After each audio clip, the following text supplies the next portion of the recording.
જૈન મિત્રો, જે રાજ્યની અંદર ગૃહમંત્રી જ બુટલેગરનો શેલો હોય ત્યાં કાયદો અને વ્યવસ્થા કઈ રીતની હાલે એ જોયું હોય તો સુરતના અલથાણ વિસ્તારમાં કે અંતરવન રિસોર્ટ છે ને, ત્યાં 16 તારીખે રાત્રે બની સુરતનો ઉદ્યોગપતિ અને તોડબાજ એવો સમીર શાહની જે જન્મદિવસની પાર્ટી ઉજવાઈ રહી હતી, એની અંદર નબીરાઓ દારૂની મહેફિલ માણી રહ્યા હતા.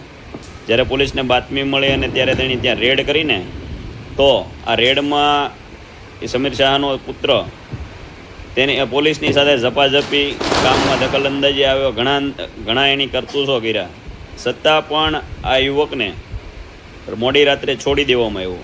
અને આ કોના કહેવાથી છોડી દેવામાં આવ્યો ને એ હવે તમારે લોકોએ વિચારવાનું છે. અને આની વિરુદ્ધ કોઈ પણ પોલીસના કામની દખલગીરી કે પોલીસ ઉપર હાથ ઉઠાવવો આવી કોઈ પણ કલમ લગાડવામાં ન આવે. ખાલી 151 લગાડી અટકાયત કરી અને છોડી પણ દેવામાં આવ્યો. કારણ કે આ મોટા માથાઓ હતા, નબીરાઓ હતા અને સાથે સાથે આપણા ગૃહમંત્રીના નજીકના પણ હશે, એવું તો જ આવું બને. બાકી સામાન્ય વ્યક્તિએ જો પોલીસ સાથે ખાલી જીભાજોડી કરી હોય ને તો પણ એને 24 કલાક તો અંદર નાખી દે આવડા. અને કેટલી કલમો ઉમેરે.